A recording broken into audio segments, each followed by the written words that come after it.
Hello friends, আমি শ্রাবণী চলে এসেছি আবারও একটা নতুন ভিডিও নিয়ে। কেমন আছো তোমরা সবাই? আশা করছি সবাই খুব ভালো আছো, আর আমিও খুব ভালো আছি। তো সকালবেলা মা এখানে বানাচ্ছিল গোলা রুটি সকালের টিফিন খাওয়ার জন্য, আর আমি রেডি হয়ে গেলাম মেয়েকে নিয়ে স্কুলে ছাড়তে যাওয়ার জন্য। তো মেয়েকে নিয়ে স্কুলে ছেড়ে দিয়ে এলাম। তারপর বাড়িতে এসে যখন দেখি বাবা বাজার নিয়ে চলে এসছে। আজকে অনেক কিছুই বাজার নিয়ে এসছে, সঙ্গে একটু চিকেন নিয়ে এসছে। তো আমি একটা চিকেনের রেসিপি করব বলেছিলাম, তাই জন্য বাবা বাজার থেকে একটু চিকেন নিয়ে এসছে। তো চিকেনটাকে ধুয়ে পরিষ্কার করে জল ঝরিয়ে রেখে দিলাম। তারপরে আমি একটু মাঝে সকালে গোলা রুটি বানিয়েছিল সেটা খেয়ে নিলাম। খাবার পরে আমার একটা ফোন এলো যে পার্সেল এসছে। তো পার্সেলটা রিসিভ করে আমি খুলে দেখছিলাম যে ঠিকঠাক আছে কিনা।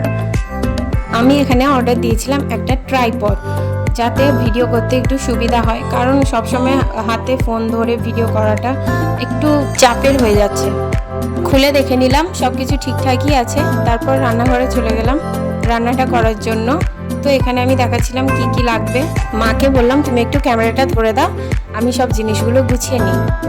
আজকে আমাদের দুপুরের মেনুতে ছিল ভাত, কাজু বাটা, নোনা মাছের ভাজা, কাঁচকলা আলুর তরকারি, মাছের ঝাল আর গন্ধরাজ চিকেন। গন্ধরাজ চিকেনটা আমি বানিয়েছিলাম। তারপরে মেয়ের পাপা চলে এলো হাতে একটা প্যাকেট নিয়ে। তো কি আছে মেয়ে খুলে দেখতে পেলাম তার মধ্যে একটা হেয়ার ব্যান্ড, একটা ক্লিপ, নেল পলিশ আর একটা লিপ বাম। তো ক্লিপ আর নেল পলিশটা এনেছে আমার জন্য, আর হেয়ার ব্যান্ড আর লিপ বামটা এনেছে মেয়ের জন্য। তো আমি এখানে একটু দেখাচ্ছিলাম, বেশ সুন্দর এনেছে কিন্তু জিনিসগুলো পছন্দ আছে বলতে হবে। পছন্দ তো অবশ্যই আছে, নাহলে কি আর আমাকে চুজ করে।